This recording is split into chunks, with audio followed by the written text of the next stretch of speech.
if you have done what I've asked, and that it was to pre-reserve and order your tickets, you can begin, as I think they're vaguely telling you on the telephone, that you can begin picking up those tickets beginning at 1 o'clock this afternoon.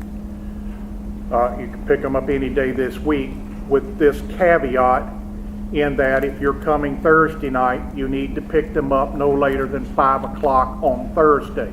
If you are coming Friday or Saturday evenings, then you need to pick them up no later than 5 o'clock on Friday. But you can pick them up Monday, Tuesday, Wednesday, Thursday, and all based upon when you reserved your tickets or which night you reserved them for. But they should be available. I know that they've been pulled in terms of first come, first serve, and so on and so forth. And you don't necessarily need your ID card with you. I mean, we can cross-check all that stuff via computer. But any questions about the ticketing process so far? None. Excellent. Notice anything different?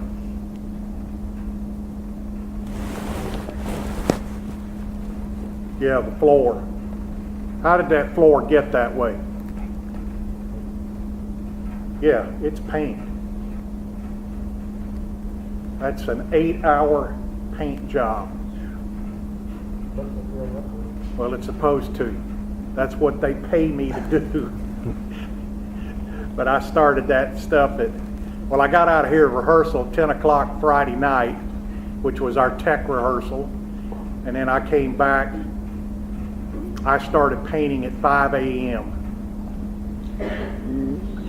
Like, what the hell am I doing here at this hour at my age? But anyway, it got done.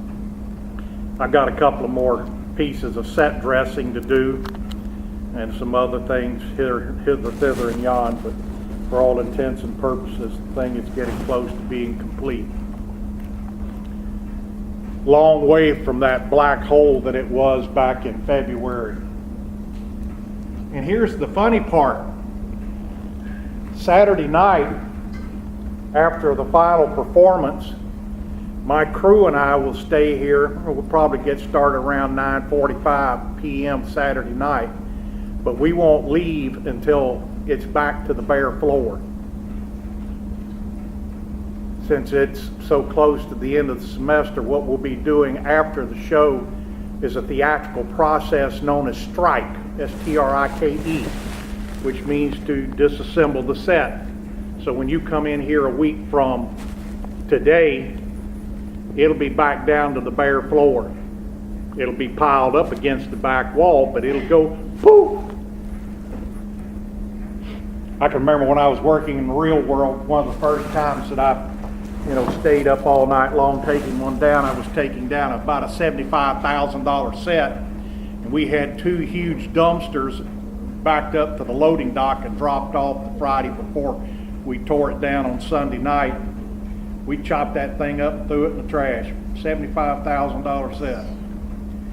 Makes you want to shoot yourself. Nonetheless, back to chapter 10 in terms of theatrical costumes. And where we ended my discussion was that we were talking about clothes versus costumes. Are costumes and clothes one and the same thing? And so on and so forth. And we had determined, and especially in terms of what the author says to us on the first page of this chapter on 221, that a number of things that motivates what we pick and choose to wear on a day-to-day basis is some of the same decision-making process that a costume designer uses in choosing and designing costumes for characters in a play, drawing us closer to the idea that clothes and costumes are one and the same. They're one and the same. We even talked about the term that we use in theater referring to normal clothing serving as costumes is what we call off-the-rack costumes, meaning that you're simply going somewhere to a department store for vintage clothing. We like to go to places like Goodwill and the Salvation Army, and we're literally buying it off the rack. But with all of that said, there are some significant differences between clothes and costumes. Some significant differences between clothes and costumes. And it has to do with the practicality of the article of clothing. And that's where I want to pick up this morning. Some differences in terms of practicality. I'm going to start this by telling you a story. I hope I haven't told you this one before.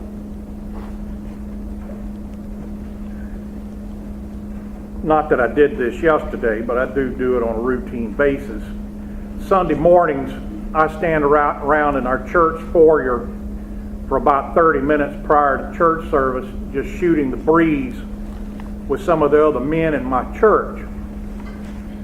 This has happened a couple of years ago, but I had a woman come up to me during that period of time where I'm out there just running my mouth about college football or baseball or something, and she pulled me to the side and she said, "Look, I know you work with young people every day. You teach, so you're around young people every day." She said, "I need to ask you something about my daughter." And I said, "Go ahead, doesn't mean I know anything." And she began to tell me a story about the fact that she knocked over her daughter's pocketbook and a pair of pliers fell out of them. And she, for the life of her, could not figure out why her daughter was carrying around a pair of pliers. Well, being a jokester, I turned around and I said, "Well, she's probably using them as a roach clip." She didn't think that was very funny. I said, "She might be smoking some big old dubs, needed something to hang on to it with." She didn't think that was funny at all. I said, "Look, ma'am, I don't have a clue why your daughter's carrying around a pair of pliers. Why don't you try this?" She said, "What?" I said, "Ask her. Tell her that you just happened to knock over her pocketbook sitting on the kitchen counter and the darn pliers fell out. Ask her." Well, she did. This was back in a period of time, and I still see it today, where young women were wearing these, $150, $200 pairs of designer jeans, extremely tight jeans. I mean, where it looked like you had to have been melted and then poured into the jeans so that they would fit on you. And I still see some young ladies today wearing jeans, where they're walking like Frankenstein because they can't move in them. They're so blasted tight. And this is what I'm getting at in terms of practicality and differences. You can't have actors up on stage walking around looking like Frankenstein's monster. Actors have got to be able to move in them. Now, this is not to go to the other extreme where we see young men walking around who are walking around like this because they've got to hold up their pants. You can't do any acting like this. It's like, I want to make a gesture, but I got to get my hand back there before my pants fall off. So what we're talking about here in terms of fit, based upon the movements the character's got to make. They've got to be able to move in this stuff. And you can't move if they're extremely tight as per fashion, or incredibly loose as per fashion.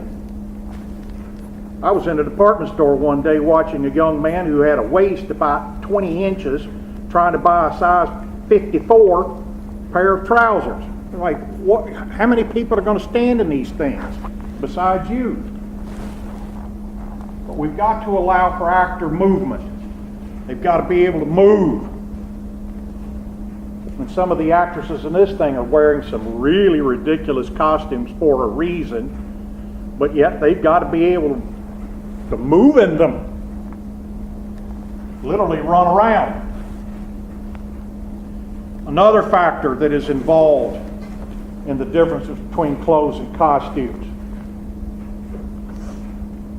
We did a show this past fall where an actor would walk off the stage at the end of a scene, and within 20 seconds they had to be back on stage in a completely different outfit. And I'm talking about changing literally a suit, where you're talking about a shirt, a necktie, a vest, trousers, and jacket, and in some cases including their shoes. And how in the world can you do that in 20 seconds? We can't do like they do in television, and that's go to a commercial break. We don't have editing. We can't walk out here and go, time out, ladies and gentlemen. The entire cast has got to go to the dressing room and change costumes for the next scene. So if you'll just wait for 10 or 15 minutes, they'll be back. You can't do that. So costumes for the stage have to be altered quite a bit in terms of allowing for fast changes or quick changes. Now, you ladies don't get all excited here while I do this. I'm not trying to flash you. But what I'm going to do is make a point.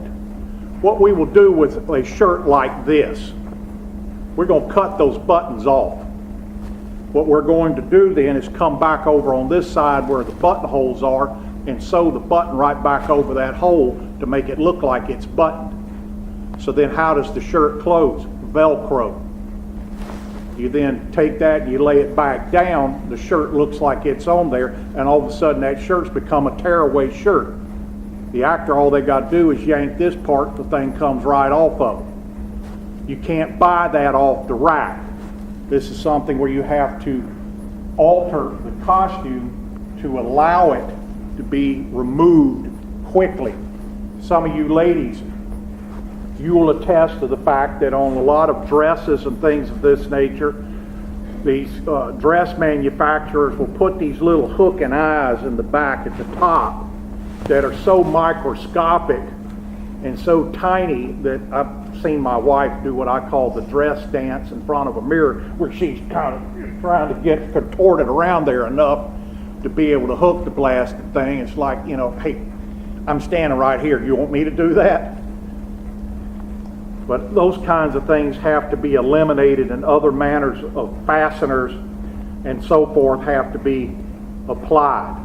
But you've got to be able to allow for quick changes. A lot of times actors will do what we call underdressing, which means that they're literally wearing their second costume under their first costume. But they can't come out looking like Humpty Dumpty, you know, where they're wearing a 3X sweater over a medium. You know, they come out looking a little fluffy there. So again, the way the costume is manufactured has got to make sure that the second or the top layer looks normal, even though they're wearing the second costume under the first costume. They don't want to look a little chunky in the first scene and in the second scene look normal. So there's some variations that have got to happen there. The final thing, in terms of the difference between clothes and costumes, has to do with durability. Has to do with durability. Now, what in the world do I mean by durability? Guys don't think about this, so I'll speak to the ladies. Ladies, you ever washed a garment, the first time you wash it, it falls apart? Has that ever happened? Shaking your head. Yeah. Could you imagine this? And think about this. An actor's wearing the same clothes for a couple of hours every night. And the professional world actors do 8 shows a week. They get Mondays off. They're performing Tuesday through Sunday, doing a matinee, which means an afternoon performance on Wednesday and an afternoon performance on Sunday. They're wearing this outfit 8 times a week.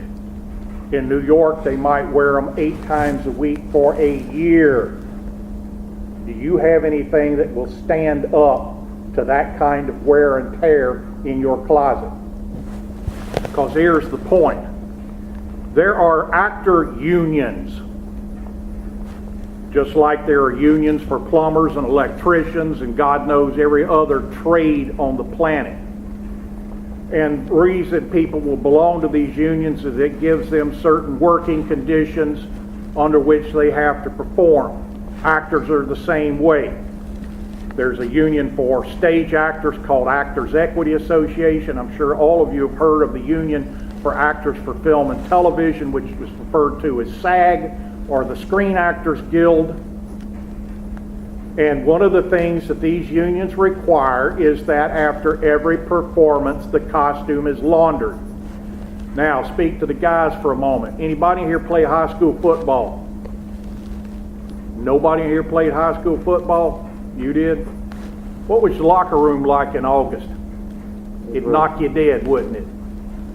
You're doing 2-a-days in South Carolina, and you come off the practice field soaking wet, right? Come off the field in the morning, you hang it up, you're going to come back in the afternoon and put that right back on. Pretty rank, isn't it? Really rank. Well, dressing rooms can get to be pretty much like locker rooms if they're not laundered. You say, well, an actor's not going to sweat like a football player when it's 180 degrees at 9 o'clock on an August morning, or at 5 o'clock in the afternoon on an August afternoon. Au contraire. I'm putting about 35,000 watts of light on that stage every night, maybe closer to 40,000. Trust me, it's hot. It's one of the reasons why theaters are a little colder than most places. It's because of the heat generated by the lighting equipment. Trust me, they're perspiring. And all of this goes back to it having to be laundered every day. And could you imagine anything standing up to that kind of abuse that you just buy at Belk's or Penny's or even Walmart? It won't. And so what I'm getting at is the way the costume is manufactured, the fabric that is selected to be used, the way it is stitched together, makes it a much stronger garment than what you would buy off the rack because of this laundering process, the day-to-day, day in and day out abuse of it.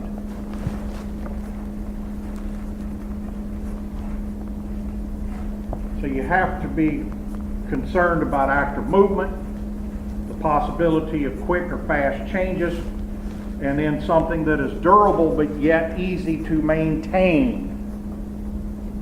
Otherwise you're going to run up one heck of a dry cleaning bill.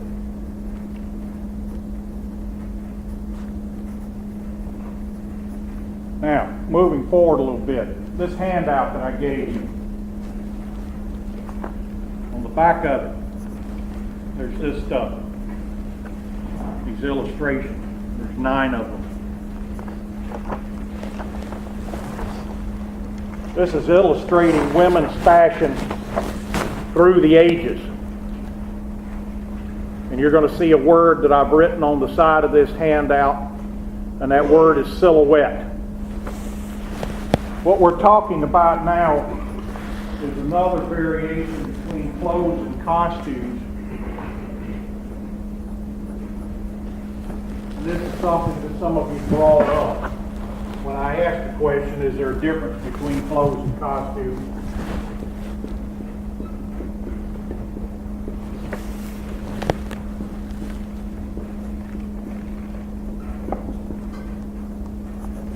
This refers to what we call period costumes, ones that are historically accurate.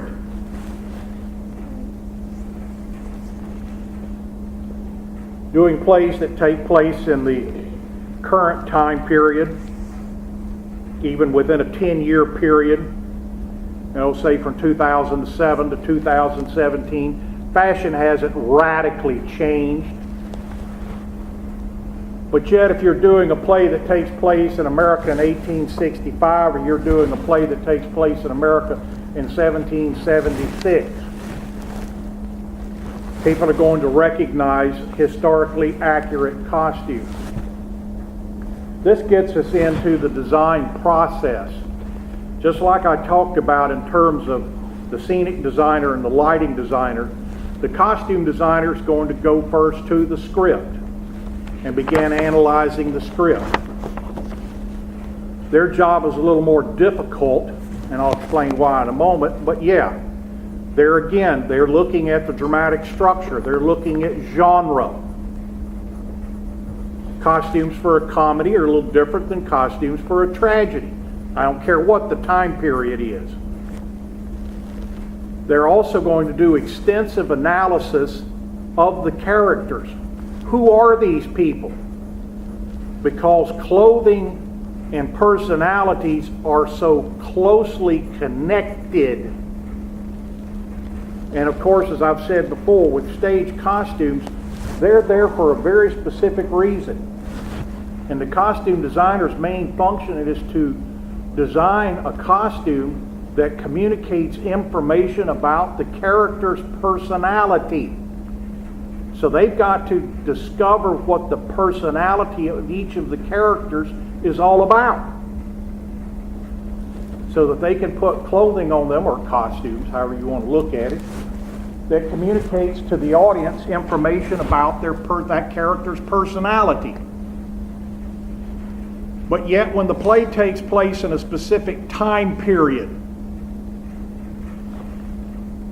1865, 1776, just pulling two dates out of thin air that you might be able to relate to in terms of American history, you've got to be somewhat historically accurate. Now, here's the question. I was listening to the radio this morning, and there was somebody on there running their mouth about their kid or daughter having gone to the prom this past weekend over in Darlington or Hartsville. I didn't catch where. I'm not going to ask who went to the prom in here, because somebody probably going to go, I got left out, nobody invited me, and I don't want to hurt anybody's feelings. However, I think you can relate to this scenario that I'm about to describe. 3-4 young women at the prom, standing in the corner, looking across the dance floor, going, that poor child, look at that. Here it is, spring of 2016. And she's having to wear the spring 2014 fashion. Oh, poor child, to have to wear such a rag to the prom. You know people that do this, correct? You've heard this kind of crap. Oh, you know, it must be sad to live in a world where you're so behind the times. You know, you're not wearing the latest shoe fashion or the latest hairstyle. All right, what were the fall fashions of 1776? Exactly. Who the heck knows?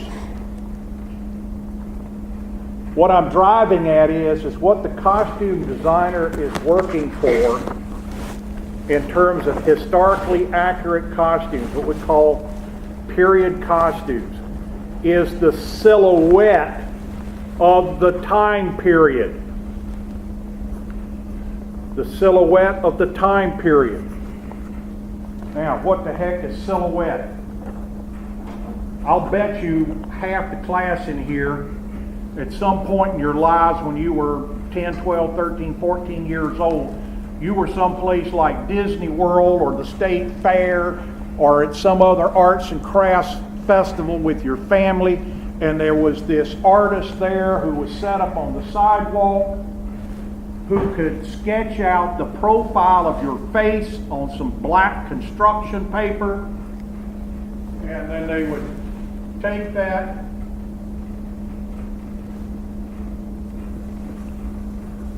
put my bald spot right there. They see how my hair kind of sticks out back there. They would take that and cut it out of the black construction paper, so what you have is this shadow-like outline of your face, and then your mama goes and takes it, has it framed, and puts it up on the wall in the house. You know what I'm talking about?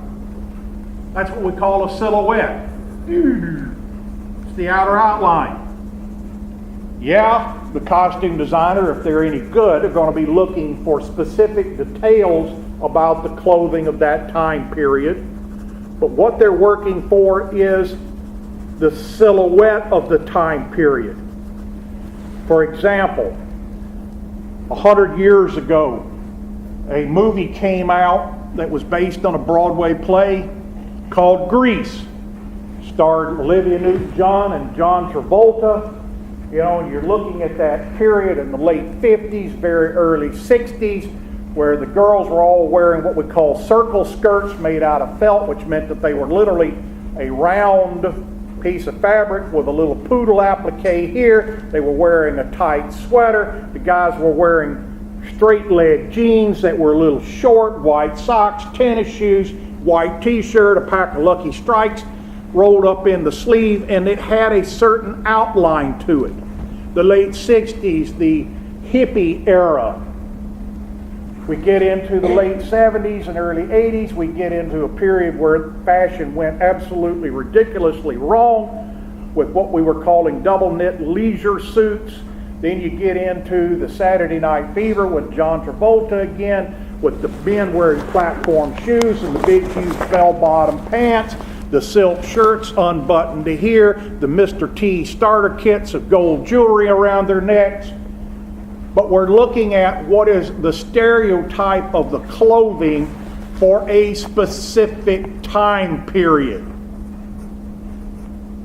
You can look at the era of Louis XIV, of Henry VIII, the Revolutionary War, antebellum South of the Civil War, the Edwardian period, late in the 1800s and early 1900s. Each of those historic time periods had a kind of a quintessential look to it. And this is what the costumer is trying to achieve. And again, with this handout, what I'm simply showing you, and again, the reason why it's in black and white, is look at the contour of women's costumes going all the way back to 2000, I should say 200 BC, not 2000. I typed an extra zero, sorry. But from 200 to 400 to 1400 to 1580 with those stupid fan collars and the hoop skirts. Actually, in 1580, it wasn't a round hoop skirt. It was an elliptical. It was flat in the front and the back, and it just stuck out on the sides with this little hump out here. Then you get to the, even into the 1860s, the complete hoop skirt and so on and so forth. All I'm asking you to do is to recognize how the outer outline of these articles of clothing have changed through the centuries. So in terms of trying to capture the accuracy of a historical time period, what the costume designer is trying to achieve is, again, that quintessential, that cliche look of the silhouette of the costumes. Now, there's a couple of other things that are important to historically accurate costumes. One is the fabric they're made out of. My wife and I went to Emory University about 20 years ago to see a Greek tragedy called Hecuba. Emory University is in Atlanta. Anyway, we wound up on the third or the fourth row from the stage. I hate being that close. But nonetheless, when the play began, some actors and actresses walked out on stage, and I burst out laughing. My wife about beat me to death to try to get me under control because I was laughing so hard. Their togas were made out of polyester material. Now, you may ask, well, what's wrong with that? In the year 200 BC, polyester didn't exist. It didn't exist. Polyester, rayon, dacron. All of those things were man-made fabrics that began to appear on the market in the late 1950s. They didn't exist in the year 200 BC. What existed in the year 200 BC? Natural fiber fabric, cotton, linen, silk. Nothing man-made. It'd be like having a piece of furniture in the year 200 BC covered with naugahyde. Doesn't make sense and it doesn't exist. Naugahyde, that fake leather. So the fabric is important. Another element that is involved in historical accuracy is color. Let's take the medieval period leading up to the Renaissance. In Europe, England, France, Italy, by law, peasants and the aristocracy were restricted to the colors that could be used in their clothing. Peasants could only wear, by law, earth tone colors. It was reserved for the aristocracy to wear the royal purple, the gold trims, the emerald green, the royal blues, and you could literally tell someone's position in society based upon the color of clothing that they are wearing. Color.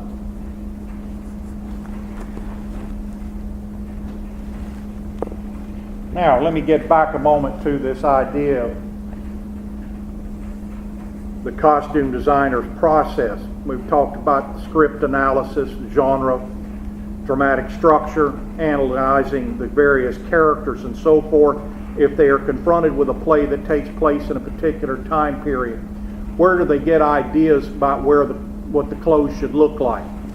Yes, you can do online or library research. There are tons of books that document the history of fashion. The American public is sometimes obsessed with trends in fashion. But I will tell you this, a good many costume designers don't look at these fashion textbooks written by scholars. What they're doing is looking at paintings that were created during that time period. Because the artist who painted them would have been replicating very closely what the current fashion was of that day. And quite frankly, that is one of the most accurate places to look.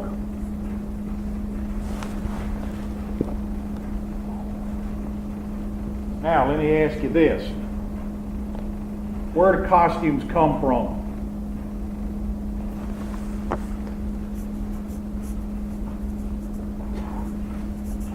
Where do they come from?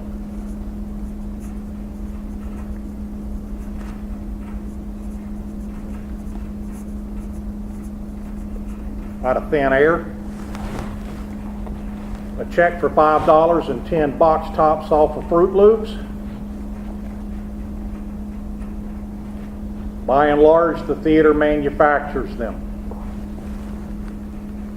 I showed you when we first began talking about design some renderings of some costumes for a Shakespearean production of Julius Caesar.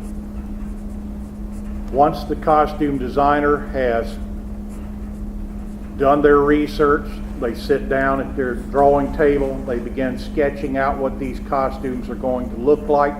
They do the renderings for each and every costume that each and every character is going to wear. They then create the patterns from which the fabric is going to be cut. They're going to go shopping for fabric. They're going to cover the territory in and around that theater, high and low, looking for appropriate fabrics based upon their design. and they are going to custom manufacture the costumes for a given production.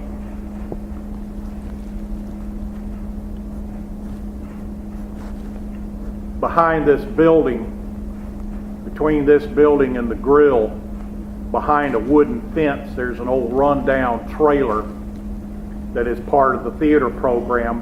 That place is jam-packed, literally jam-packed, as one of our costume storage warehouses. It's booby traps, so don't try to break in there. But anyway, the point here is we hang on to all of these things, everything that is manufactured, so that it could be possibly reused at a later date, where it could be altered in size, and so on and so forth. But 9 times out of 10, the clothing is manufactured for a given show, just like that set was custom designed and built for this given play.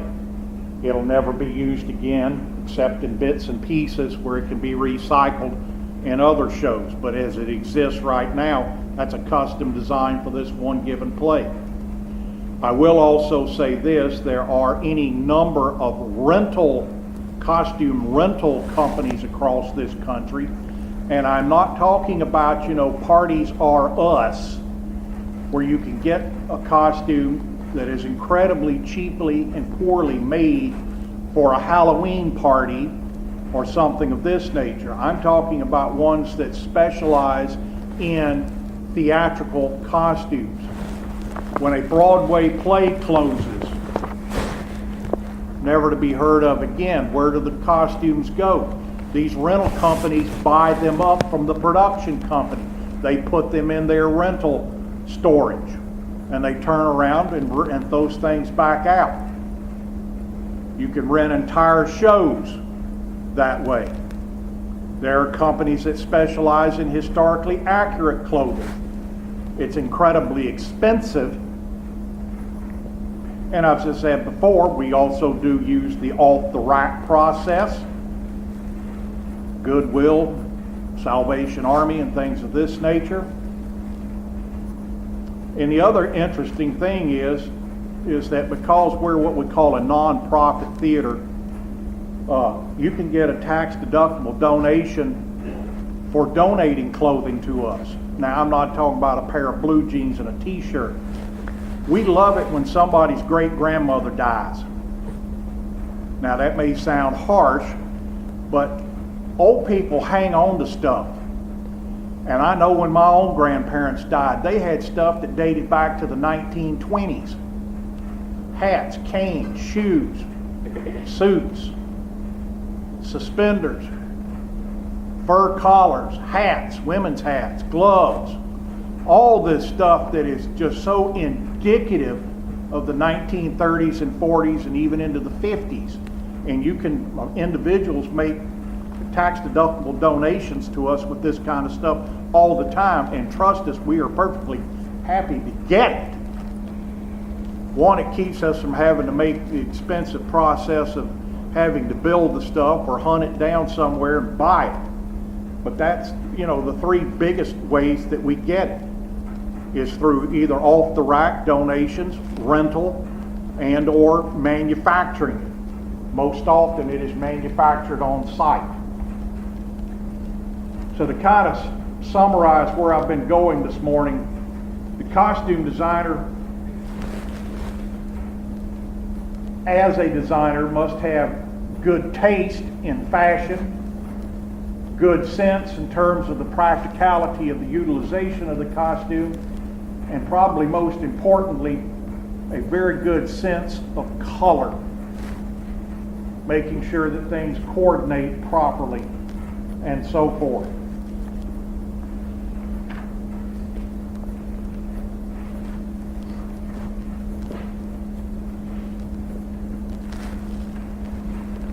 Question. So on an exam, did you say true or false are costumes in real life and on stage the same? No. Because what you're thinking about is where I had that little sneaky question on the acting test, is acting for the stage and reality one and the same. And as much as that they're similar in that particular case in terms of acting, yeah, they're similar, but there's this one significant thing that makes it completely different, meaning that actions up there have no real life consequences. I mean, if you punch somebody in the face on stage, you're not going to go to jail. If I walk up there and pop you between the eyes, I won't even be able to draw my next breath before the police are here. So, yeah, they're incredibly similar, but yet no, they're not.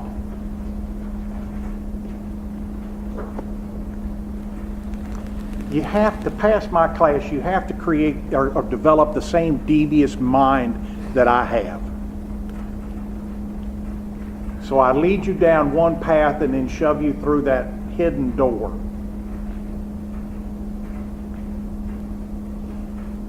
All right, any questions about what I've talked about this morning?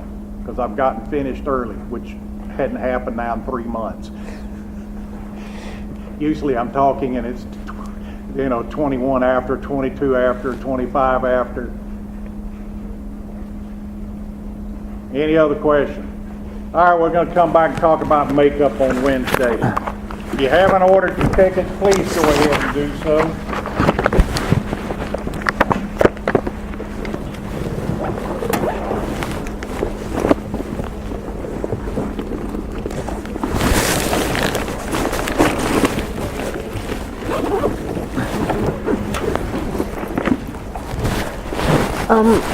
I think I missed a part. Did you say what the pliers were for? What was for? The pliers.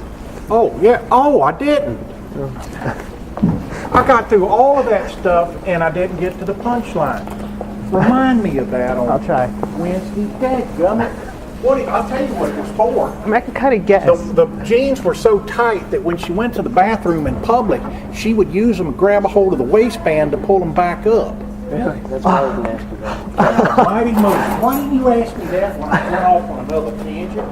I didn't think. I'm sorry. Finish my story. Well, I'll do it on Wednesday. All right. Have a good one, Grant. All right.